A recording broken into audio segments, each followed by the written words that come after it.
4, 3, 2, 1. And I think we're live. Yay! I hope we are anyway. Yes, it says we are. Well, it is Friday. It's 1 p.m. That means it's time for Shally's Alley. Woohoo! Welcome, everybody, to Shally's Alley. We are continuing our leadership series, and today I am fortunate to be joined by my partner in crime from multiple endeavors over the past 20 some odd years, Mr. Glenn Gutmacher, who is the director of talent sourcing, or just director of sourcing at Huron Consulting. Is that right? Welcome, Glenn. Thank you. Yeah, I'm a little over a month into my new job.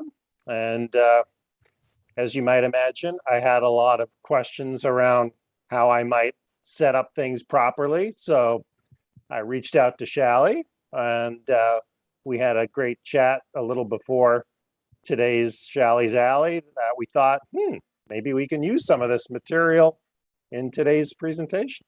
Yeah, and I said, hey, let's continue the conversation and go live. I was going to present today some Outlook hacks that I learned from Mike Askins, because you guys might remember I invited Mike Askins, one of my fellow day job practice leaders, to come over here and talk about RPA, his area of expertise. And so he reciprocated and invited me to his show. And I learned a bunch of things about Outlook that I didn't even know. And I've been using Outlook for a long time. So don't worry, I will catch you up on that stuff next time. It can definitely wait. This is much more interesting, certainly to me, and hopefully to some of you out there. So what we talked about how to balance the requisition workload, particularly when assigning sourcers. How many sources do you need? How do you decide who gets the sourcing request? And I can imagine that assigning recs to recruiters based on workload is also a challenge. So there's probably some overlap that can carry over from what we talked about. Another question that Glenn was asking about is, how do we determine how many sourcers we need, or when do we ask for additional headcount to hire sourcers based on what criteria, for example? So those are the two big questions, right, Glenn? Or did I miss something? No, I think everything else kind of branched off from that. And you shared some really interesting systems that you've set up at your company and previous ones that I think you'll probably want to bring into this discussion as we go. Right. Yeah. So the first one of those really was load balancing, right? That was the big one. Yeah. Load balancing. Well, I think when you're in an environment that we have today, where usually there's a rec spike and you've got higher attrition, it's almost inevitable that you're going to have more sourcing requests, and usually the sourcer headcount is a little lagging. So how you figure that out until you've got the proper headcount, sure, let's talk about that. Yeah, I mean, the question is, you have more requests than you have sourcers, and there's more recruiters than there are sourcers. So how do you determine, I guess, who gets the request, which sourcer to assign it to, and when you might need to hire more sourcers, right? And when I started talking about that, there was something in particular that you picked up on that you really liked. What was that you were like, oh, when you showed me that, the light bulb went on? Do you remember what that was? Oh, I think that happened a few times for me, but what? There was only one time. No, just kidding. I think the first one that jumped out at me was figuring out what recs merit how much time, and you had a lot of different factors that you used in your calculations to determine that. Some used some third-party data sources, and some were just your own smart calculations based on experience. But I think all of that would be worth reviewing. Right. That's true. Okay, so let's start out with what determines whether or not a rec gets approved for sourcing. And the first step in that is an escalation to the recruiter's direct direct report, their manager. So in other words, when there's a need for sourcing, that need is entered into a form. We have an internal form that gathers all the information that we need. And this is very similar to what an intake meeting would be, similar to an intake meeting between a sourcer and a recruiter, not between a recruiter and a hiring manager, which gathers a lot of other information that may not be necessary for sourcing. So it's an abbreviated intake meeting, albeit questions that are typically not asked from a recruiter's point of view. So the intake meeting essentially is virtual through this form. The recruiter fills out the form, provides all the information or as much of it as possible in there, and then hits submit through this is an automated form through Microsoft Automate, or what they call Flow. For those of you that are on Microsoft, if you go to flow.microsoft.com and you can access it, then that means that you have O365 and this is provisioned for you. It is included in most of the packages. So that form then kicks off an approval, which is also basically a widget built into Microsoft. That approval goes to that person's manager. And the approval says, here's the rec that was just requested, or this is a rec that just got put into a request for sourcing. Do you approve? And then the manager approves. This gives the manager an opportunity to provide feedback to the recruiter if the recruiter is simply just opening, frivolous requests and maybe could be doing some more on their own. It gives the manager an opportunity to do some coaching. More often than not, the manager already knows that it's going to be coming in, or may have even suggested to the recruiter, "Hey, open a request." So there's not a lot of times when the recruiter's manager says no, right? But it does happen. So once that's approved, then it goes to one of my delegates, that is the relationship director, AJ, previously on the show, and AJ then assigns it. So a couple of things happen along the way. One of them is this a request that does merit sourcing? And we look at a few things. For example, if it's hourly, the position, in other words, it's an hourly role, we are not likely to accept it as a sourcing request because we can have a much higher impact on salary roles. I think we talked about this in a previous call about the prioritization and where sourcing adds the most value. If not, that may be a good topic for another one. But I think that there are some roles where sourcing adds an immense lot of value, some recruiting roles or recs where sourcing adds an immense lot of value, and some where it adds some value, but not to a critical factor where I would say it's required, right? Sourcing would be a luxury in those cases. It adds value to any rec, but in some cases it doesn't have to exist. So for some hourly positions, there needs to be a compelling reason why sourcing is needed. Otherwise, we have a lot of other requests that would take priority. So that's the first test. Is it hourly? Is it salary? Another test is how many positions are open? Actually, no, before that, before we even decide to take it, aside from the fact whether it is hourly or salaried, it also needs to be US based because my team is operating in the US. If the rec requires international sourcing, we may not approve it, or it gets escalated to me for case by case basis. It may still get approved, but it doesn't get put into the regular workflow.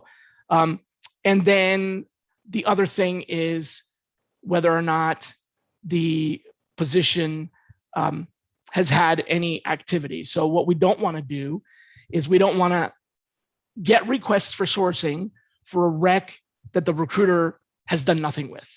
In other words, to translate that maybe more politically correctly, we're not going to do the recruiter's job, right? They need to work on this or have a really good reason why they're not going to work on it before bringing sourcing in, because sourcing is not a replacement for recruiting. Sourcing is an enhancement to, a partnership with. Think of it the same as whether or not you send your job to job posting distribution. You don't want to post all of your jobs to your distribution system where it gets bombarded throughout the internet and you end up paying thousands of dollars to advertise this rec. With every rec, some recs you don't advertise everywhere. You only advertise to specific niche sites, or you only advertise to your company page or whatever. It's the same thing. So the recruiter should be determining, is this a rec that we need to blast to the world? Is this a rec that needs sourcing? So that's it. Now it comes to us and we're determining its priority. We look at a few factors. The number of open positions. If there's one open position for this rec, then it gets 0 additional bonus points or priority points. But if there's more than one, then it gets a +1. So this is it gets an additional score point in urgency or priority because it has multiple openings.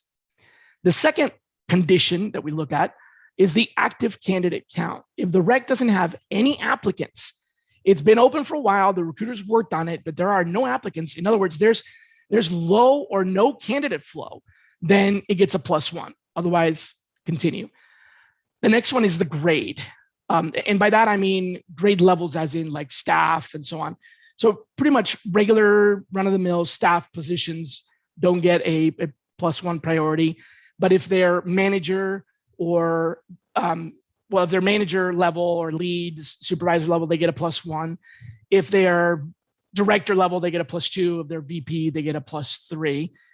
Staff level positions can still get priority, but not just based on their grade. There's a criticality that gets involved in here. So we've got number of openings, the active candidate count, then we've got the grade, and then we've got the furthest stage of the rec. So if the rec is basically brand new, newly opened, and there's no applicants, and there really hasn't been very much work done with it, again, we're not trying to replace the recruiter here, so it doesn't get a priority. But if the rec has gone to stage 1, where there's been sourcing and even submitting to the hiring manager, but the hiring manager hasn't accepted anybody, that increases the priority. So we get a +1. If the rec has gone to where we've presented candidates and there's been interviews, but none of the candidates have been selected, then it also gets a +1. But if it's gone to the point where there's been an offer, and we have to, at that point, we have to then look at whether or not this was a one and done kind of situation. So to explain what I mean by that is sometimes, how they had the perfect candidate, it was a referral, the person applied to the job, they went all the way to the interview, they made an offer, and the person declined the offer, but they were the only candidate in the mix. At this point, essentially, this is now a brand new open rec because there's not been any activity done. But if we've gotten to the point of an offer and there's been multiple interviews and all that, this is now getting critical. So then it gets a +2. So that's the difference, right? If this is a one and done, it's basically a brand new rec. We never really had a chance to work on it. If this is where we've had multiple offers or multiple interviews and an offer decline, et cetera, then it gets that +2. So that's number of openings, candidate count, grade, stage, aging depends on your time to fill. So if you have a 45-day time to fill or a 45-day SLA, keep in mind these could be different. I don't know, Glenn, if you've experienced this in the past, but if the average time to fill is 45 days, that's not necessarily the same as the SLA, the hiring manager expectation, right? So with the hiring manager, the expectation may be that the job will be filled within 45 days, but our average time to fill may be 30.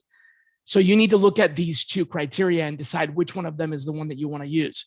For us, we are using the hiring manager SLA. So for us, it's 45 days. The position needs to have been filled within 45 days, or else we're now in overtime. If the job has been open for 45 days or more, it gets a +1 priority. If it's been open for double that, it's basically 91 days, then it gets a +2. That's different than the average time to fill. If the average time to fill is 30 days, then we're not looking at 60. We're still looking at that other one. Is that what you were thinking about? That's, yeah, I think most employers probably do look at time to fill, and we need to push them to think about what a proper SLA would be. Right. Yeah, you don't want your SLA to be your time to fill necessarily, right? Your time to fill can vary. And if you look at a distribution chart and you plot it out, you might realize that there are some jobs that have an average time to fill of 120 days and some jobs that have a 7-day average time to fill. So, really what happens is you take the average of those and you're in the middle, but in the middle, no recs get filled in that middle point. They either get filled at 7 days or they get filled at 120 days. Very few get filled in the middle, yet that's the average time to fill, right? So that average number is not necessarily a really good SLA. You might have 2 SLAs, one SLA for hourly roles, that's 7 days, and one SLA for salary roles, that's whatever, right? Something to think about. And I think you mentioned in your request form that you asked things like, what have you done so far? What have the results been? which sounds kind of qualitative, though it would point to some points that should be assigned or not. So is someone reading through that free text and figuring out points? Yeah, they are. The way that the form works, these are form fields. There are drop downs. So there are some areas where you don't need to do any typing, where essentially you can just, very rapidly tab, right? But there are some fields like you just suggested that require some qualitative input. The way the form works is all of that information gets put into our project tracker, which is a SharePoint list, so that there's visibility to all the managers and the leadership on what's going on. But the free text form questions, like, for example, you said one of them was what has been done before. Yes, that's actually one of the questions that we ask is what sourcing activity has been conducted, because this recruiter may have done their own sourcing. They might have used a different solution for sourcing that we don't know about. So we're asking that, and we're reading that. If they say no sourcing has been conducted, then the person who's reading that could be the manager that says, well, wait a minute, if you haven't done any sourcing yet, I'm not going to approve this. So their manager may decide not to approve it based on that. Or when that goes to AJ, who's going to assign the requisition to the sourcer, AJ may look at that and go, oh, okay, well, there's already been these 3 things done for sourcing. We're going to make sure we don't repeat that, so we don't avoid work that's already, we avoid work that's already been done. But then the other question is, what have been the results? We ask them to briefly describe the outcome so that we get an idea. Say, for example, they tried to source on LinkedIn. This happens a lot. What we get on the form is, well, I tried sourcing on LinkedIn and I, found a bunch of people, but I sent emails or in-mails and nobody's responded. Okay, now we know that there may be good leads on LinkedIn, but they haven't replied. So we'll get a little bit more aggressive with texting and emailing and calling and so on. It helps inform our strategy more than decide whether or not we want to assign it a priority. But if there's been no sourcing conducted and no activity, it could reduce the priority for the requirement, just being honest, because it's kind of like, okay, you haven't helped yourself. Like, we're happy to help you, but you got to lift your own bootstraps by yourself every once in a while. There also may be a reason. Now, that's another thing. We might have a really good reason why this recruiter is opening a request for this, even though they've done absolutely no sourcing for it. It could be that in the past, this rec has literally just not gotten filled through traditional means. And that's what they'll put in there. They'll say, well, we've had this rec before and it was open for a long time and we absolutely need sourcing. So that would override that sort of, I haven't done anything because last time we had this rec, it didn't work, right? We really need help. So that still would kind of pass that human filter. But all that is in the project tracker, and both their manager and the person who assigns the sourcing request actually do read that. So that's a good point. The other thing I liked about your form is that you have this checkbox to say you are agreeing to adhere to the SLA. So that's every assignment, which I think most companies do not insist on. That's right. At the end, before you hit the submit button or the request button, there is a button that you have to push that is essentially a digital signature. And it says, by checking this box, you are committing to adhere to the sourcing SLA, which there's a link to it they can get to, and they should know what it is. And you're acknowledging that. So by checking this box, you're committing to adhere to the sourcing SLA, and you're acknowledging that failure to do so could mean a reduction or discontinuance of service. So in other words, you're committing to adhere to the SLA that we have between sourcing and recruiting. If we fail on the SLA, you're going to hold our feet to the fire, as you should. If we're not doing our job, call us out. If we're not doing our job, we should be telling you before that happens, right? But if you're not doing you're not holding up your end of the bargain and you don't fix that, we don't really have the power to hold your feet to the fire. I do, but the sourcer doesn't, right? So in that case, then our option is we will pause the project. And if we don't get after that, when we pause the project, they get a reminder that says, hey, we need your feedback or whatever. And if they don't respond within 24 hours after we've paused the project and they've been notified, then we discontinue it. And that is the consequence that they are subscribing to.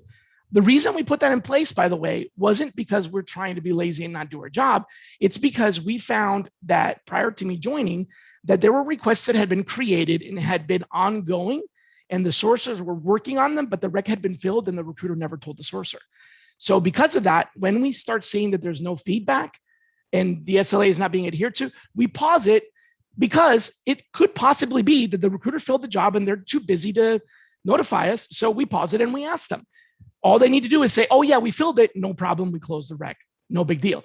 But we don't want to continue to source on a rec that's been filled because that's time that we could be sourcing on a rec that really needs the help. That's why it went in there, not because we are trying to be, avoiding work or whatever. So thanks for bringing that up though. That's a good point.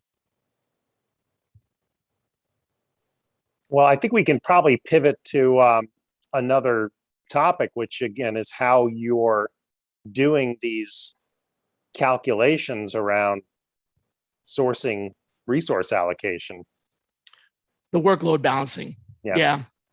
Well, as you probably recall, that the formula itself is proprietary. Unfortunately, it is something that, I guess, fortunately, or you could look at it both ways, the two sides of the coin, right? Fortunately, it's something that I've been working on for a very long time.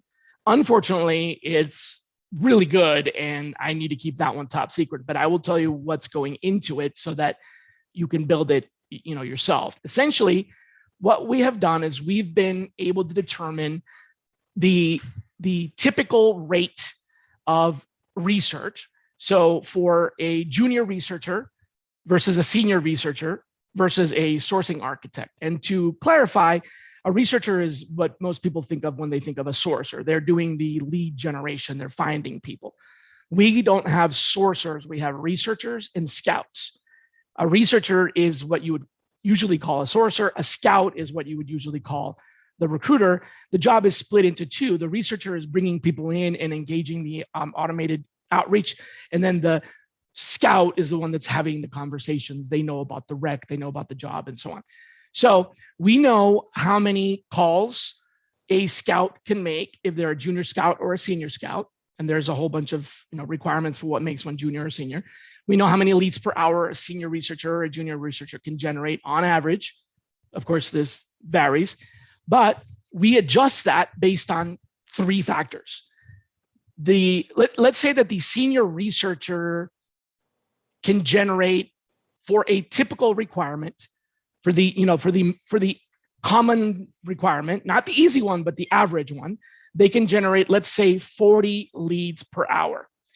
Well, then we adjust that using some proprietary calculations that take into consideration the following three criteria. The first is a difficulty score. You can obtain a difficulty score from sources like Talent Neuron or MZ. Basically, it tells you how difficult this position is to fill compared to other positions that have been out there in the data. So Talent Neuron will give you a Talent Neuron number of 6 or 7 or 8 or 9 or occasionally 10. So that's one criteria. We consider 7 to be normal because usually that may not be normal for the recruiters. The recruiters, the range can be all over the place, but typically by the time we get something, it's because there needs to be some sourcing done. And so it's usually a little bit more difficult. So our average is 7, 8 is medium, 9 is high, and 10 is like extremely high. So second factor is the supply to population ratio. In other words, how many people in the region can do this job? Not how many job seekers there are or how many applicants there are or anything like that, but the actual population. So the population of people who work in that region is something that you can get from the census data. And the population of people who do this job, you can get from a number of places, Talent Neuron, Seek Out, other places. So it's an estimate. It's not an exact number, but let's say, for example, that there are 22 million people in the regions where this position is posted. We're taking into consideration the geographies that the position is posted or where people can be working. So this may be one state, one city, 3 states. It may be nationwide. It may be global. So for this region, it's 22 million people who are members of the work community. They are of working age and are eligible for employment. That's 22 million. But for this type of role, this function, there are only about 3,000 people that actually do the job. Whether they're looking for work or not doesn't matter, simply population density. that gives us a population density of 0.01%. And then that is also rated on a scale similar to the difficulty. That scale has 1, 2, 3, 4, 5, 6, 7, 8 echelons, where anything that's 4% and higher is basically easy, and anything that's 0.01% and lower is extremely difficult. So think of it as like a 10, right? So pretty much it goes from like 2 to 10. The third one is this a diversity project. If it is a diversity project, then that automatically increases the level of difficulty and the factors that multiply the leads per hour. So if we started out with a researcher being able to generate 40 leads per hour on a level 7 project with an average population density and not diversity, but this project is all of a sudden a 10 difficulty, and the population density is the lowest possible, and its diversity, that is a very large factor of difficulty. That senior researcher may only be able to generate 10 leads an hour. So we take that number and we have the same number for junior researchers and for architects. And depending on who's doing the work, based on who's been assigned to, we can calculate how many hours it'll take. So a senior researcher with a level 10 diversity and 0.01% population is going to take 55 hours to complete the project. Why? Because we know how many leads we need in order to make an offer, down to the literally fraction. So we know it's going to take us 588 leads to convert as many people as we need to reply interested, to screen, to submit, to accept, to be able to get that. So it's going to take us 55 hours of research. Now I know that in a 67 workday period, let's call that maybe 80 days or something like that, that's going to take 10% of a researcher's time. But if the project needs to be done quicker, let's say that the project needs to be completed in, 30 days, right? I'm actually putting this into the calculator right now. So 30 calendar days would actually be 23 network days. Then the same work is going to require 3/8 of a researcher, or 43%. So during that 1 month, we will need to have one researcher dedicated 43% of their time. If we have 2 such projects, that's about all that one researcher can handle, because of the level of difficulty, the diversity, and the population ratio, and because it's a senior researcher. But turn that into a junior researcher, then that's 56% of their time for the same time period. Or turn that into a junior researcher and the level of difficulty is a 6 and the population ratio is middle ground and it's not diversity. Now all of a sudden it only takes 20% of their time, which is a calculation of hours. Now I know how many hours I have. Now, the one thing I do remember telling you about, Glenn, was that we don't use a 2080 hour week year, 2080 hours of work year, although that's the accepted number if you had a 40-hour work week for 52 weeks out of the year. We're not using that because people have 3 weeks vacation, and during the work week there are non-work related, non-project related meetings and so on. So we actually have a lower number. It's 1,800 hours during the year. So this calculation of percentage of bandwidth is based on 1,800 hours, not 2080 hours. That's very, very precise, and it tells us exactly how many researchers we need.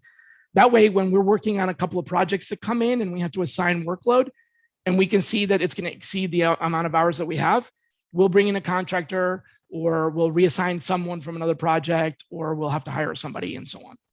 Does that answer your question? Yeah. Oh, that was great. I think if everyone had that kind of calculator, it would make them much more confident when they need to tell a particular hiring manager how long a given project is going to take. Hey, everyone has that calculator. They can call Shally. I'll do the math for you. Well, that's nice of you. I guess you should also mention what your invoice would be for that, but I'll tell you that after I do the math. The other piece I thought that was interesting that you might want to spend a minute or two on is knowing which types of tasks lend themselves to offshore teams versus onshore. Oof. Oh, man, that's a tricky one. So I originally was going to talk to you about that and ask you, because I know you've led offshore teams and built offshore teams, and so have I, but we had different perspectives on it. And I wanted to kind of hear hear what you had to say about that. In my experience, I'll go first, then you can have to summarize yours. But in my experience, the type of work that our offshore partners do best is when they have this intake form completed. It's a well completed form. All the data is in there, and our relationship director that assigns that can very clearly understand the content without having to go back to the recruiter and ask questions. Then that type of request is something that we can feel comfortable sending to the offshore team, because all they would really need is in writing.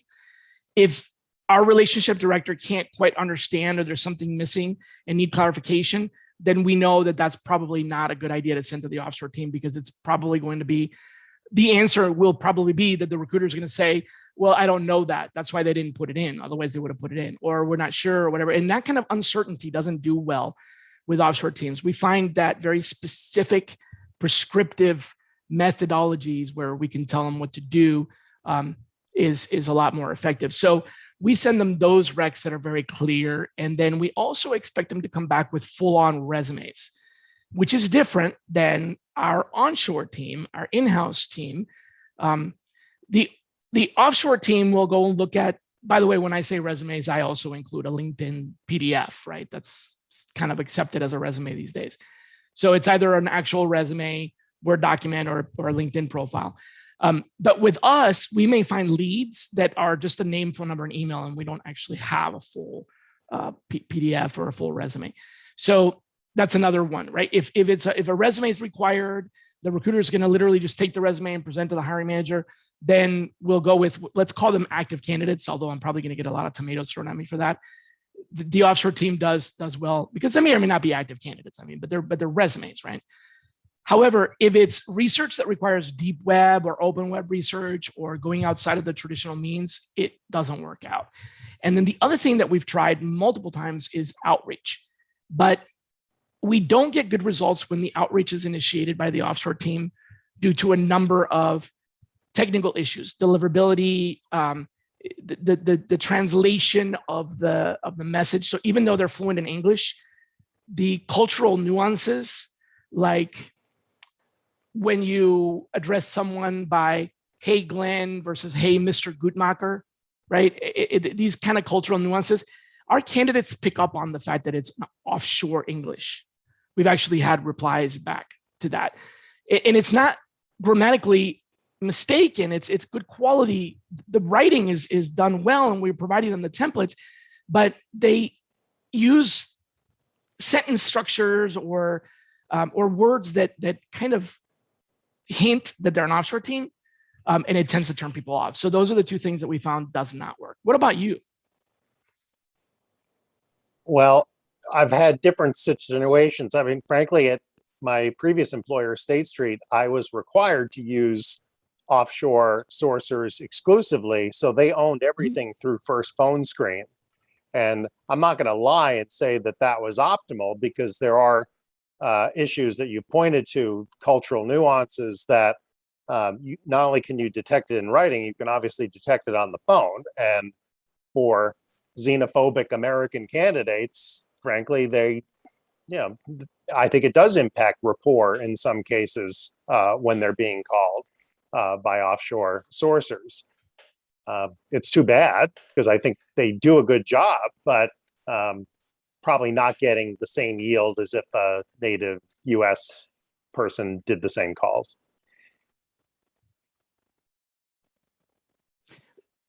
Strictly calls, though? What about emails or texting?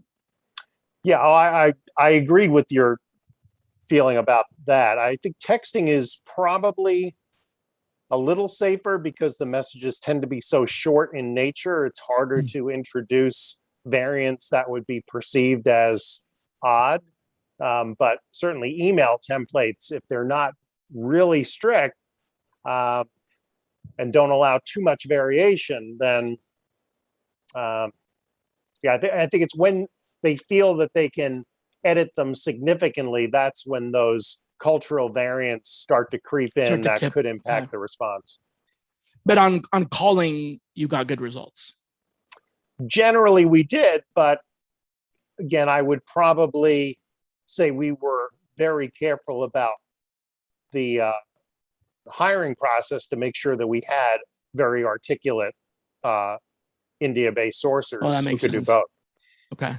Well, outside of India, what other countries would you recommend one explore for offshoring, recruiting and sourcing in particular, right?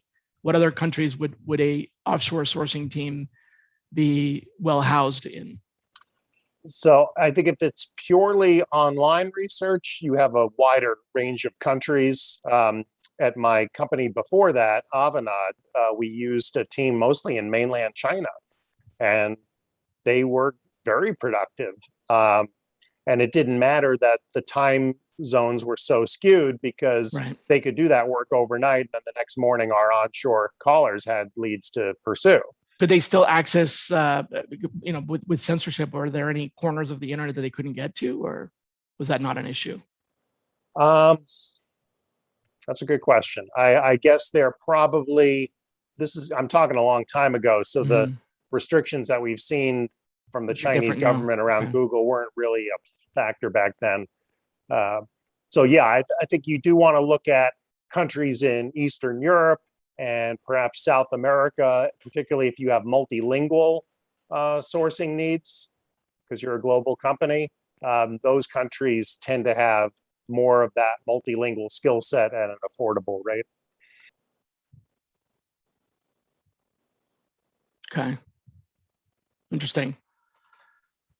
I'm going to have to give that a try. We're in the middle of figuring out if we want to do some or all of the activities with a centralized shared services team offshore or not.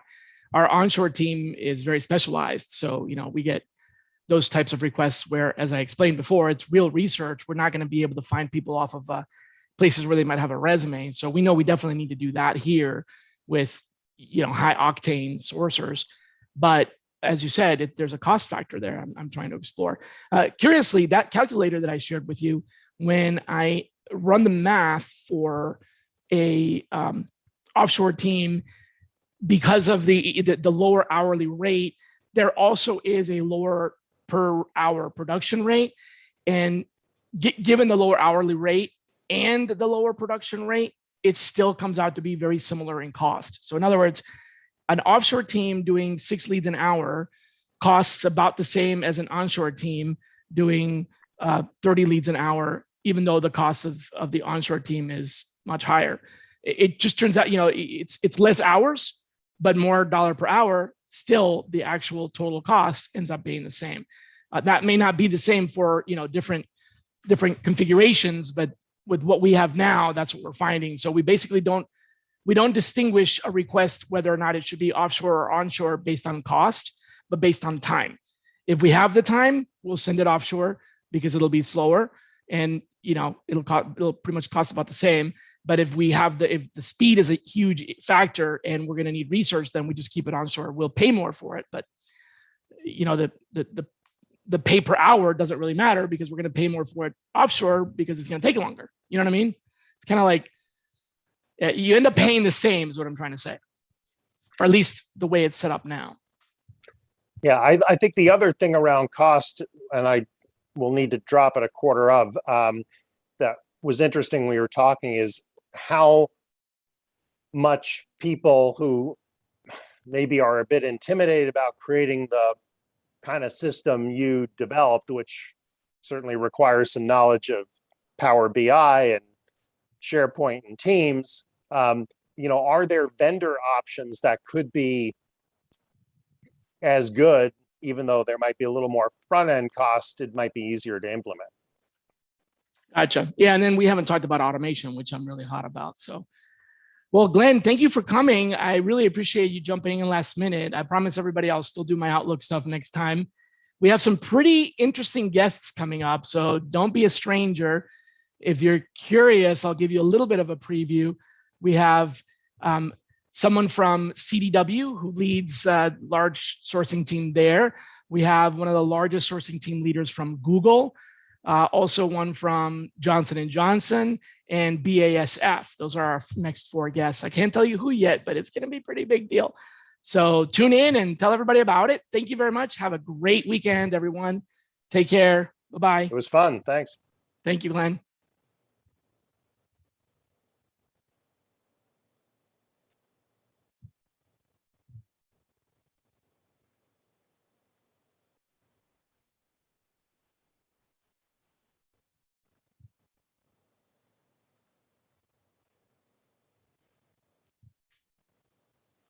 Won't let me.